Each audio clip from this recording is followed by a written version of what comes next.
always tithed. I didn't always do it the right way. But God always honored it. And you heard somebody say about a month ago that I promised God that I would pay my tithe out of my Social Security check. That's what we live on. And I did, but I didn't do it the way He told me. Because the Bible says you give that first.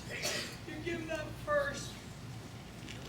And there was this one little bill, and I said, oh, but Lord, this bill's due, and I got to pay it. I said, it'll be all right, Lord. You won't let my check bounce. Well, He did. And I was mortified because Sister Marla was the one that had to tell me. And I went, oh, my God, you need money. Sister Marla, I don't want your money. I don't want your money. And I thought, she loved me enough to pay for my bounce check? Of course she would. Now, don't everybody go do that just to find out. But the point I'm making is He honored me anyway with my little check, and it don't amount to nothing hardly. But I said, well, I'm going to do this much because this much is just my tithes. But He says, and offering. So I said, Lord, I'm going to give you this much. I'm going to give it first before I pay a bill, and here it is. And this is what He did. Some of you know we had a new little red car about a month or so ago. Well, tonight we got a new, bigger blue car. And only the God in heaven can do something like this. Yes! Because no money was involved. Oh, give Him praise. I mean, our payment is bigger, yes, $20 a month more. And I said, I told Hank, I said, honey, we don't have that extra $20. And I heard this little voice, I do. And I thought, yes, God, that's what living about faith is. That's what it means to tithe your money. Many years ago, I tithed the grocery money that Brother Hank gave me before I had a profession and before I made money. I didn't have money. I didn't have spending money. But I tithed that little, and back then, you know, we didn't get a whole lot for groceries because groceries didn't cost as much. But I tithed that. I faithfully did it. God knew my heart. And we always had food to eat. Thank you for that. And the bills always got paid. We might not have got what we thought we wanted or what we thought we needed, but we had what God wanted us to have, and we were happy. Amazing. We were happy. You know, we didn't know. When I was a kid growing up, I didn't know I was poor.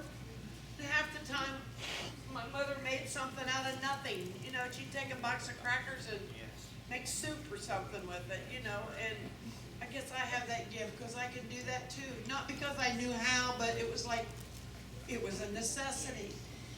And years ago, I don't know whether anybody remembers Karen and Blake.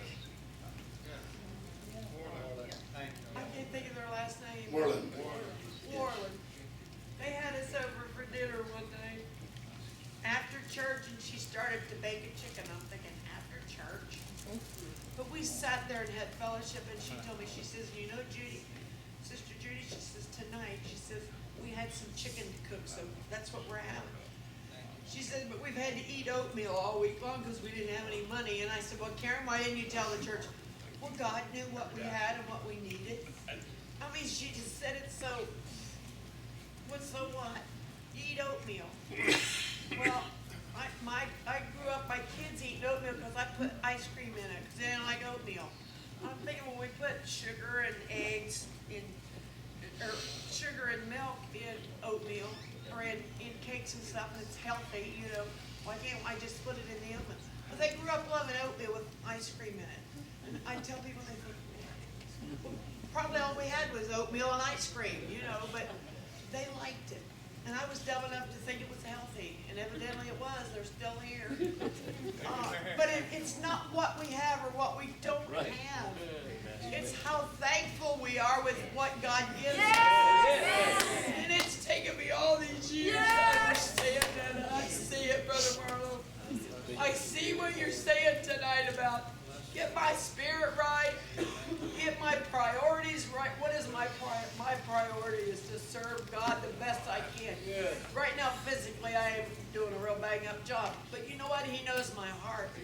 And He did something to my spirit. And I don't want to talk about people anymore.